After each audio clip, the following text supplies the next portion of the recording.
Hi, and welcome to the Shoot from the Heart podcast with me, Diane Bell. If you want to write a script, make a movie, or quite simply live an abundant and creatively fulfilled life, you are in the right place. Each week I'll share with you tips, techniques, and real-world information that will inspire and empower you on your path. Thank you so much for joining me. I am rooting for you all the way. Let's do this. Hello, beautiful screenwriters, filmmakers, and creative souls. How are you today? Welcome to episode 50 of the Shoot from the Heart podcast. Oh my gosh, I can't believe it. We made it to 50. It's the end of the year. I started this podcast at the beginning of 2020. Hasn't the world changed since then? And here I am recording episode 50 now. For those of you who have been listening to the podcast this year, I am so grateful to you. It's been one of the greatest pleasures of my life this year, recording this, doing this on this weekly basis for most of the year. And I love hearing from you. I've had so much lovely feedback all year, and it's just been the best thing. So I'm just so grateful to you, and so grateful actually for the way this year has unfolded.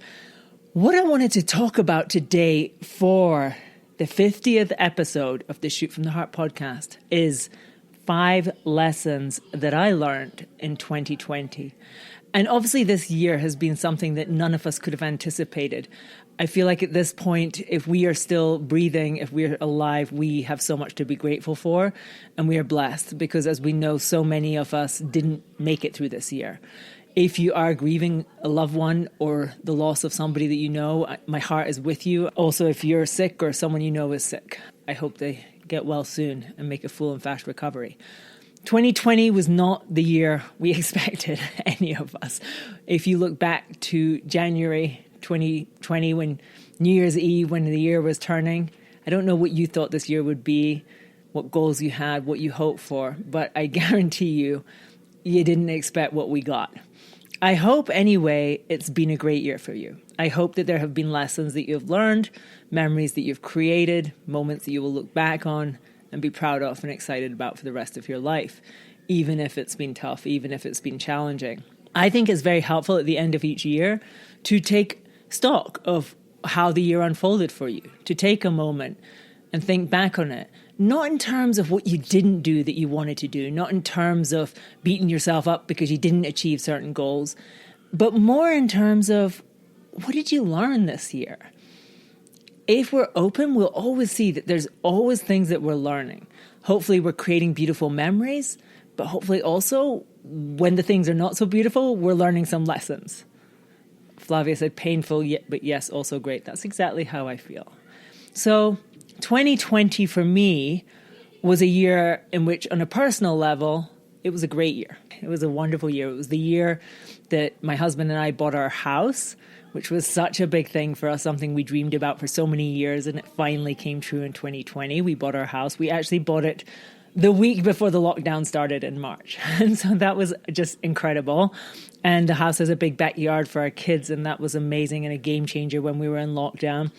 It was the year that I got a dog. I've never had a dog before in my life, so I'm now a dog owner. It was the year I chose to homeschool my kids, which was a crazy thing that I never in a million years thought I would do. So it was a year for me of massive changes. It was also a year where I got to teach hundreds of people, which has just been the best, most amazing thing, and to create a community that I just feel is so powerful and so beautiful and that I'm so grateful for. So it was a year for me in which many wonderful things happened on a personal level, even as a lot of crazy and difficult things happened too. So the 5 lessons that I want to share with you today, and just before I get into this, I'm going to say one other thing. If you haven't already listened to the Reset Revolution trainings that I shared recently, please do check them out. They are available for free until January 9th. And if you're looking for a way to really process this year for yourself and make shifts and get ready for the new year in a massive way, they're designed to do that. People who have watched them and listened to them, so many of them have written to me and just said, changed my life, amazing. My energy feels so different. Even they've shared the meditations with their children, and they're like, my child just feel so released and so positive for the new year. So please, if you haven't already checked them out, please do. They're totally free. You can go to the Shoot from the Heart Society on Facebook and jump in there for free, and you will find the 3 lessons under the units. So check them out. Now, let's talk about 5 lessons that I learned this year. I would love to hear yours too. So if you haven't done this already, after this recording, I would urge you to sit down and think about this for yourself. What did you learn this year? What do you want to take from this year as you move forward into the new year? Instead of just thinking, I want to be done with this year, I want to throw it all away, this year was terrible. What lessons have you learned, and what wonderful things do you want to take with you into 2021? And here are mine. The first big lesson for me was everything can change, and that is not necessarily a bad thing. In March, when the schools first closed down and we went into our first lockdown and we switched into remote learning, my mind was just like, I don't know about you guys. Until it happened, I couldn't believe that that could happen. I couldn't believe that schools would be closed down. I couldn't believe that. I couldn't believe that all our shops could be closed, our restaurants could be closed, our gyms, our swimming pools, everything closed. It was like, what is happening in this world? Now, on one hand, there was obviously challenges and horrible things about that. But on the other hand, it made me question the value of all these habits and these structures that I had taken to be immutable.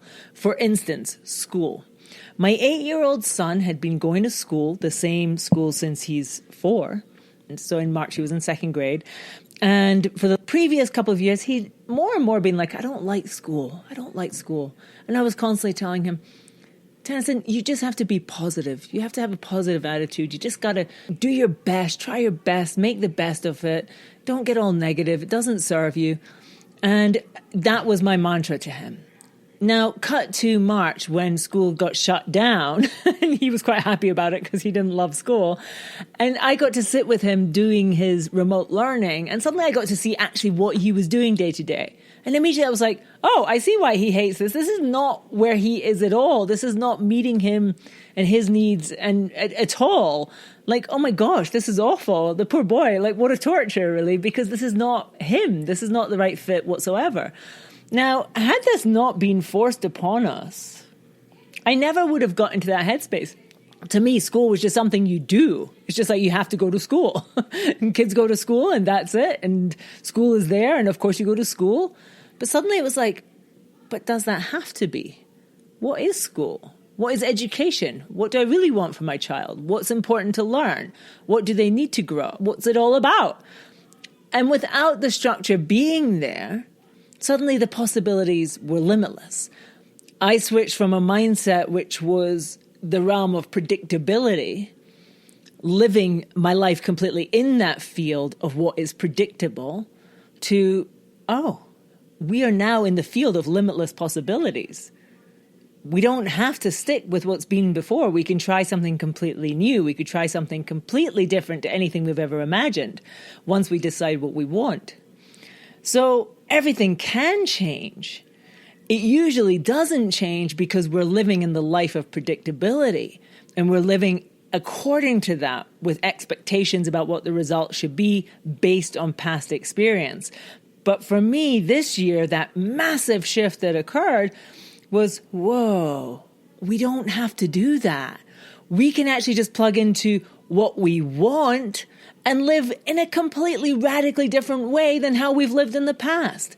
There's no reason for us to keep doing the things that we've done in the past just because that's the way they've always been. We can do them completely differently. And when we do that, anything is possible. So for me, the lesson that everything can change, which it did, we just experienced it this year. It was like, what? Everything changed overnight, not through our own choice. But it opened me up to the fact that that means I can truly create anything I want in my life. And that is one of the most powerful lessons of this year. I just went, wow, I don't have to be constrained by the structures and constructs of the past. I can live the life of my dreams it's all possible. So this was one of the first big lesson of the year, and it was a great one to me. Lesson number 2 for me from 5 lessons from 2020. The second big lesson that I got was I can do better. It was also we can do better. This arose primarily from Black Lives Matter movement this year. We all have our blind spots. We think we're living in a conscious way. We think we're aware. We think we're aware of our own privilege. We think we're aware of the injustices in our society and that we're doing our bit. But when this exploded earlier this year, obviously with the murder of George Floyd, obviously with the Karen, I'm not even sure if that was her name, the lady in Central Park, that video, and it seemed like those two things came at the exact same time, and then it just sort of exploded. And again, it just woke me up to this realization that we are so coded deep inside of us with how we grew up in this world that we're not aware of the stories that we're telling ourselves that are not true and that do not serve the world in a greater sense. This happened to me as well with the Me Too movement. I remember when Harvey Weinstein was arrested initially, and my immediate reaction, or even before he was arrested, I guess it was when he was first exposed for being this sexual predator and rapist. And my immediate reaction, I remember when I first heard about it, was, well, everybody knows that about Harvey. You know, I mean, everybody in the industry knows that that's how he operates. And the shock to me was how I just accepted that. We just normalize it. We have normalized so many injustices. We have normalized so many inequalities. We have normalized this world, which is not acceptable. So for me this year with the Black Lives Matter movement, I definitely became more conscious of blind spots in my own consciousness and in my own brain. My brain, it has been brought up in a society which is a patriarchy and which is founded upon white supremacy.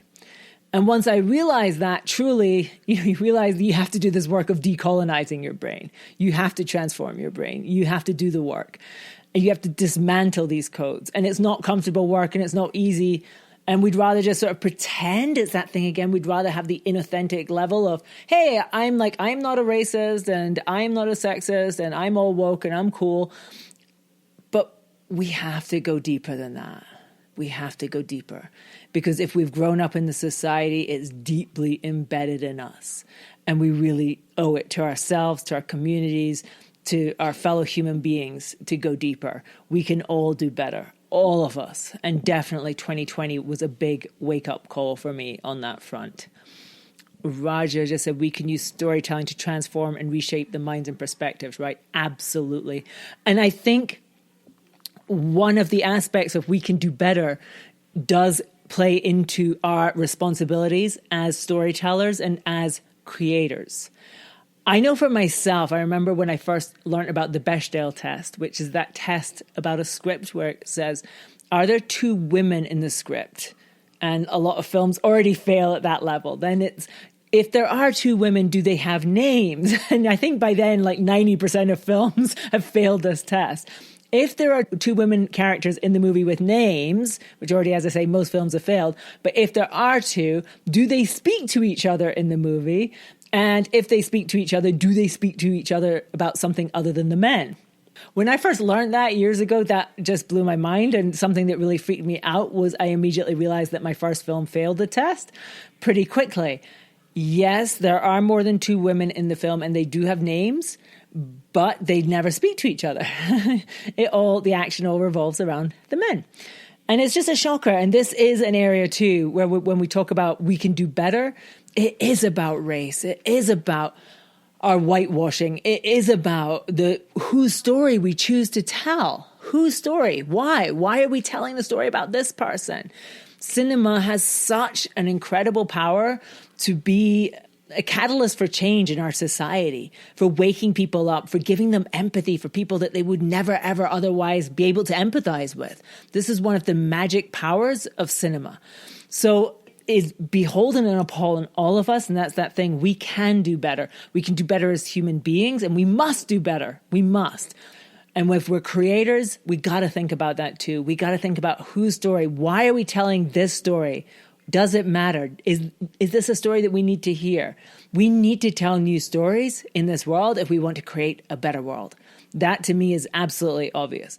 We need to tell stories about different people. We need to create more empathy. We need to tell stories that shift our understanding of how things can play out, solutions in the world. If we can show people different ways, different solutions, they can start to happen in the world. Roger asked, what's the test name? The Bechdel, Bechdel. I think that was the name of the woman who first came up with it. And I think she came up with it actually in a comic book or something. But it's a really powerful thing, and it's really worth considering. It wakens you up. It's that thing, we can do better. When you look at the statistics for how many speaking roles are female, you're like, oh, it's just embarrassing. We can do better. And it starts with each of us. It starts with me. It starts with you. We can do better. Same goes for lack of diversity in casting, 100%. Okay, so that was my number 2 lesson for this year. Number 3 was connection is everything. I think this was the year where we just really realized how important we all are to each other and how much love and family and friends and community is the backbone, the foundation of joy in our lives. When we were unable to go out and see people, unable to meet our friends for dinner, unable to have a hug with our family members, it hurt and it was really hard. And it makes you realize really what that value is and how important it is. One of my greatest joys this year was my connection with my community. And it is incredible to me that has become such an important part of my life in such a beautiful way. The community that I have here on Instagram, where I do these lives and I interact with certain people a lot and I just love it and I meet new people all the time. The community that I have in my groups, my Write Your Screenplay group and my Shoot from the Heart Filmmaking Academy, we do monthly Zoom calls. Actually, the writing group, we do them twice a month. And then the Shoot from Your Heart Filmmaking, we do it once a month. These have just been like a lifeline, I think, to everybody in them and to me. During lockdowns, we're just there every month and we talk to each other. And everybody says, sometimes I feel so alone as a filmmaker. I feel so alone as a writer. I feel like it's just me and nobody understands me and nobody wants to talk about this. And then I come here and I just get so plugged in and so excited and inspired. And I always leave these calls just feeling so motivated. And I feel the same. The people in our groups are the most diverse, incredible, amazing screenwriters and filmmakers. We have people in these calls from countries like Colombia, from Spain, from France, from Iran. And, we gather together in these calls, obviously America, Great Britain, Holland. We gather together in these calls and it's just so powerful. And I'm so grateful for the technology that we have, but I just realized connection is everything. It's the most wonderful thing. And I know from this year, I've just learned any way that I can help facilitate connections, any way that I can help facilitate people feeling included, feeling listened to, feeling safe in their space, I am here for it. I'm here for it. So that's been a big one. And it's really magical to know that it's so possible, even when you can't go out your house, that you can connect with people around the world who are like-minded souls and feed each other and nourish each other and share love and share inspiration and share joy. And that's what life is about. It's the best thing. Somebody said, when's the next? When is the next? So those calls are for people in my courses. I do different things. And to be honest, through the experience of this year, I decided I wanted to create more free material for people so that there's always some sort of masterclass or some sort of training that you can join with me for and not pay anything. So if you want to come into one of my paid containers, you can do that. And they're amazing. And then obviously you get a different level of personal connection and also, lessons like instruction and guidance. But it's become very clear to me that just creating a lot of things that are free that people can access is really important too. So this month I did the 3-day Reset Revolution. If you haven't checked that out, please do it. It's available for free in the Facebook group. Shoot from the Heart Society. So go there, you can join for free. Those are amazing. There's 3 units and they will help you set yourself up for the best year ever in 2021. Period. Done. Okay. So if you're just like, I want to create something amazing in the next year, I want to do something that's I've never done before. I want to blow my own mind. I want to create different results. I want to write scripts, sell scripts, make movies, whatever it is, check those out. They have the secrets. In January, I'm going to be doing a 5-day masterclass series on getting to Greenlight. Operation Greenlight it is called. And I'm so excited. I have so many ideas about this, how to present this information in a new way that I hope will just fire everyone up who wants to get a movie made in 2021 and really give them the tools that they need. So that one, if you're interested in, go to dianebell.com/greenlight. dianebell.com/greenlight.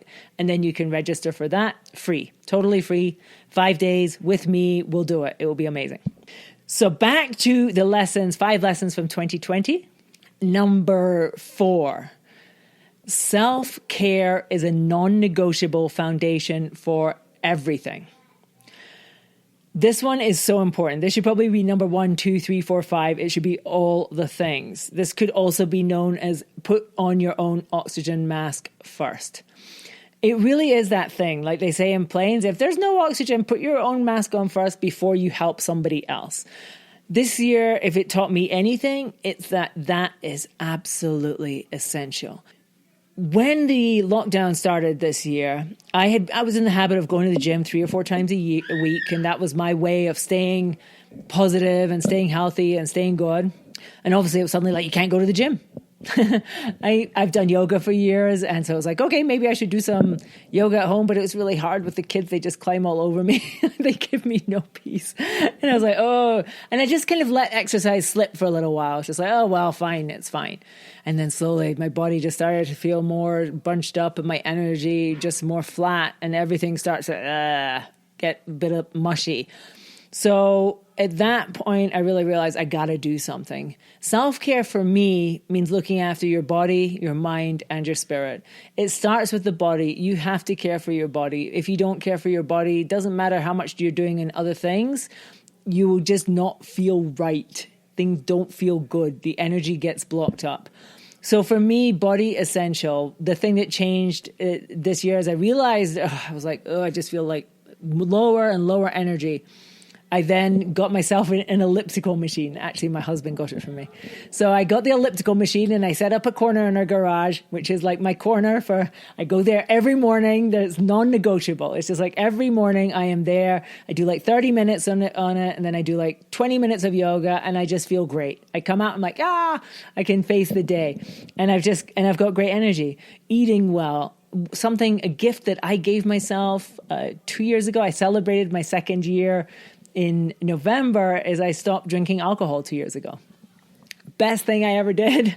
And I just know that just taking care of myself, my physical body is absolutely crucial if I am going to be well in this world. And as I say, I realized with the lockdown, for a little moment, I did let things slide physically because I couldn't go to the gym. I couldn't go to the swimming pool. I couldn't go to a yoga class. It's just like, okay, here I am. But really prioritizing that and making that into a priority was a game changer. Self-care, though, to me is not just about what I'm doing with my body. That has to be in place for everything else to work. I really recognize that. But it's also about nourishing and caring for my mind and my spirit. And for me, caring for my mind and my spirit means investing in myself, in nourishing myself with books, podcasts, movies, input that inspires me, that lifts me up, that helps me to grow and develop and transform. Something that I am really clear about in my own life is that I am here for growth and evolution for the rest of my life. That is what I am here for. It doesn't stop. It never ends. It's always going to be going on. This year, I actually invested financially more in my own personal development than I have done in years. And I just felt, oh my gosh, I want to see things differently. I want to learn things. I want to grow. I want to transform. I want to keep growing. I want to keep evolving. I want to keep being the best person that I can possibly be, because that is how I serve more people. That is how I serve myself best, my family, my community, and ultimately the world. And the more that I can be helpful and giving people tools and giving people inspiration and giving people information and doing all that thing, the more that they can do it. And it just spreads out. And slowly we start to create this absolutely amazing world. But it starts with each of us. And that's why for me, self-care is not a selfish thing. Self-care is not something where it's oh, I should put other people first. Investing in yourself, investing and behaving as if you matter is the most powerful thing you can give to the people that you love. It's the most powerful thing you can give to the world. It's not just about you. And for me, this was really a big theme of my life this year and a big sort of revelation to me. I had some choices at different times. Should I invest in this course that I think could really help me grow and develop myself? Or should I keep the money and spend it taking my kids somewhere nice or doing something with the family or buying something with my family? And 9 times out of 10, I decided to invest in the course because I know ultimately in the long run, that is the greatest investment that I can make. It's something that I've always had going and I've always sort of had growing in different ways. But this year I feel like I really went to a different level with my own level of self-care. And as a result, I gotta say, I'm finishing this year feeling better, feeling happier, feeling healthier, feeling just all the things than I have done in years. So it's paid off in abundance already. And I'm sure it will continue to, because when you invest in yourself, it's an investment. It keeps coming back to you. So I'm so proud of the work that I did on myself. And I've really recognized how essential that is, that has to be a priority always. It's not something that you put on the back burner because you got to look after everybody else. It's not something you put on the back burner because you got to take care of all these other things. It's got to be the number one foundation of your life. And when you do make it the number one foundation of your life, watch how your life shifts and just becomes magical in every area. It's really what I've experienced. Now, number 5, the 5th lesson that I wanted to share with you that I learned this year. One night I had a dream, I should say. And I woke up in the morning and I just had the sentence on my lips. It was, happiness is an inside job. And I immediately wrote it down. Happiness is an inside job. And it became a sort of mantra for me during the harder months of this year. I've always understood that. I've always understood that theoretically. I've always understood the idea that happiness does not come from the outside or from external circumstances, but that happiness comes from the inside, that it's something that we choose and that we can generate ourselves. And that unless we do that, we will never be happy. Many of us live in this illusion that our happiness is going to come from external circumstances. We think that if I just got that job, then I would be happy. If I just got that much money, then I would be happy. If I sold this screenplay, then I would be happy. If I wrote this screenplay, I'd be happy. If I made the film, I'd be happy. If I won that award, I'd be happy. If I got my film into that film festival and got that kind of recognition, then I would be happy. All those things. The truth, though, is a lot of people have those things, have done those things, achieved those things, and they're miserable. We know that to be true. You know that to be true. There are people who have all the money and they're not happy. There's people who have all the success, they're not happy. Happiness does not come from those things. We all know this. And yet we persist in that illusion that somehow if those things happen, then I would be happy. Happiness is an inside job. I woke up with it from this dream. I know it's a pretty obvious statement. It could be on like a t-shirt or something. But for some reason, it just resonated through this year for me. In the summertime, normally my kids and I, we just spend the whole summer at the swimming pool. We just go to the pool every day and it's so fun. And maybe we go back to Scotland for a couple of weeks to see my family there and it's great. And all these things outside ourselves that are making us happy. And this year, we didn't have any of those things. The swimming pool was closed all summer. There was no pool. Couldn't travel, no travel. Couldn't go to our favorite restaurant, couldn't do any of the things that we would normally say, let's go do this and it'll be so fun. But we really realized that as a family, we don't need those things to be happy. We really don't. If we're healthy and we're breathing and we're together, we have everything. We have all the conditions we need for happiness. the happiness does really truly come from inside. One of the things that I shared in the Reset Revolution, if you haven't seen that, check it out. It's in the Facebook group. But one of the things that I shared about this was, when you imagine that you could achieve the thing you dream of the most, if you imagine for yourself that you have just sold your script, that you've just made your movie, that your movie just got accepted to your dream festival, that you've just won this big award, that you just got a big check for your script. When you really imagine yourself like having achieved your dream, and you feel what that would feel like, you can feel it now. You don't have to wait. And the more that you allow yourself to feel it now, the more that you will bring that thing into your life. And for me, this year was just an example of that even if the world is going crazy, and even if all our normal structures have just disappeared, and even if all the things that we normally do to release stress have just been evaporated from our lives, we can still be happy. We can still be happy. We can just choose it. We choose it through our thoughts. We choose it through how we choose to live every day. We choose it through our love for each other. We just choose happiness. And when we create that foundation of our life, then everything's great. Everything's good. Even when things go bad, it's like, we'll get through this. We'll get through it, because we will. It will be okay. So these were my 5 big lessons. Number 1, everything can change, and that's not a bad thing. Number 2, we can do better. I can do better. Number 3, connection is everything. Number 4, self-care is a non-negotiable foundation. And number 5, happiness is an inside job. And I just want to say, if you are coming to the end of this year and you are not feeling great about the year that's just gone by, perhaps you're just not feeling great, I really want to offer this to you. 4 years ago at New Year, I was really not in a good place. I'd found out that I was pregnant in the November previous to that, and it was a bit of a shock. I mean, I was happy about it in some ways, but I was also just like, whoa, it was a bit of a shock. And it was compounded. It was the time that Donald Trump was about to become president, and that was a bit of a shock too. Didn't feel like a good move for the United States, in my opinion. And I'd really tapped into a lot of negativity and a lot of stress and a lot of anxiety. And I felt like my brain, I couldn't completely control it. I felt like my brain would just generate thoughts that I didn't want to have. For instance, I would have these sort of anxieties and stresses about the safety of my child.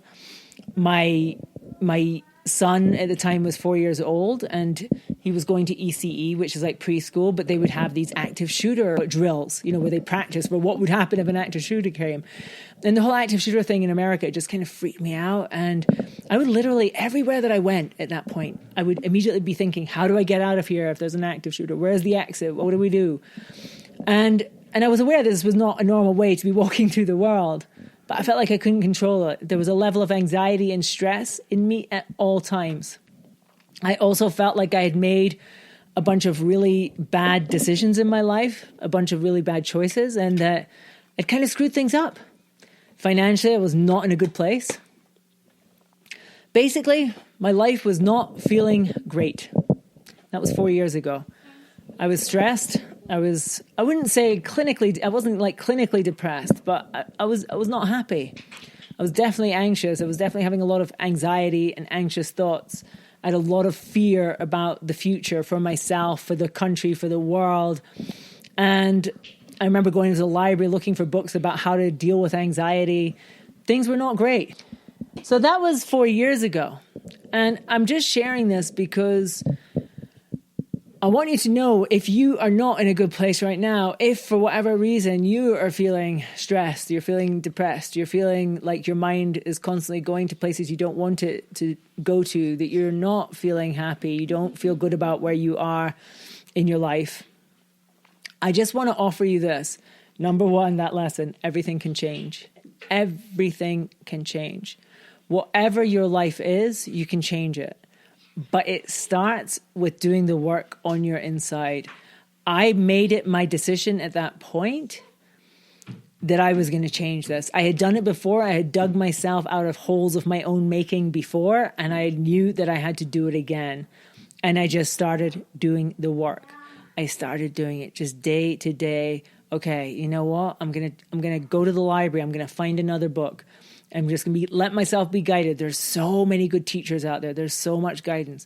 I'm gonna sit down. I'm gonna try and just do some meditation every day, even if it's like 2 minutes. I'm gonna try and do just a little bit of yoga. I'm gonna try and breathe. I'm gonna each moment just try to choose a slightly better feeling thought. I'm gonna try not to judge myself. I'm gonna release judging myself. I'm gonna stay committed to this path. I'm gonna stay committed to belief that it's going to be okay.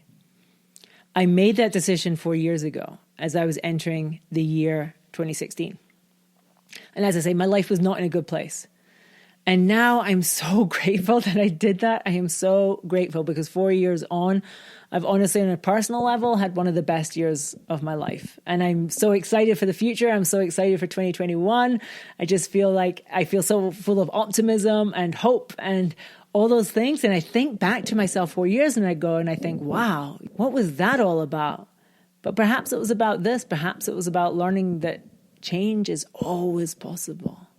You can do this. If you don't love what your life is right now, if you don't love the results you're getting, you can change it.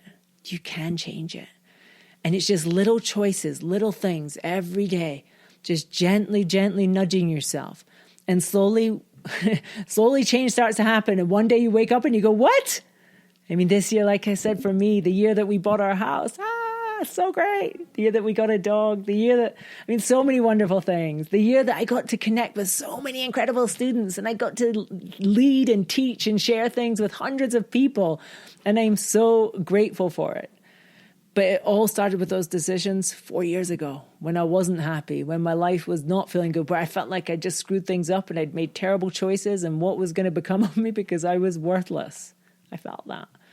So if you feel anything like that, and hopefully it's not as bad as that, but even a smidge, I'm just going to say this. Take this from this year. You can change. You can change your life. Everything can change. Where do you want to be a year from now? Where do you want to be 2 years from now? Like, where do you really, really want to be? And you don't have to rush. You don't have to run. You don't have to stress about it. You just have to just take little steps. Just little things. Self-care. Start with the self-care. Start with the self-love. Put your oxygen mask on. Look after yourself. Start just, even if you commit to just doing 5 minutes of exercise a day, move your body. Even if you commit to just like drinking a little bit more water, whatever it is, and just start doing those little things. Be kind to yourself every step of the way. And then you can create the most magical year. And it really is worth, if you've stayed with me this far, it really is worth just taking a moment for yourself and going, what have I learned from this year? What do I want to carry forward with me into 2021? And what did I learn that I want to let go of?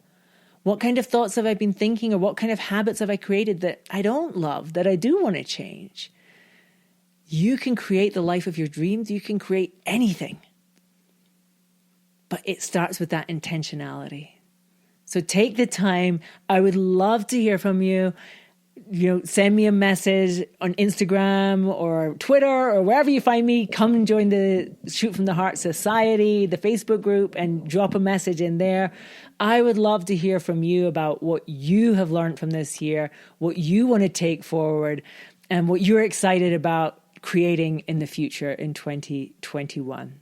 I love you so much, and I am so grateful to you, connection that I feel in this world that I'm so grateful for. Thank you so much.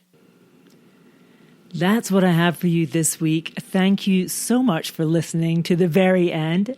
As always, I hope this episode has been helpful for you. And as always, I am so grateful that you're here with me.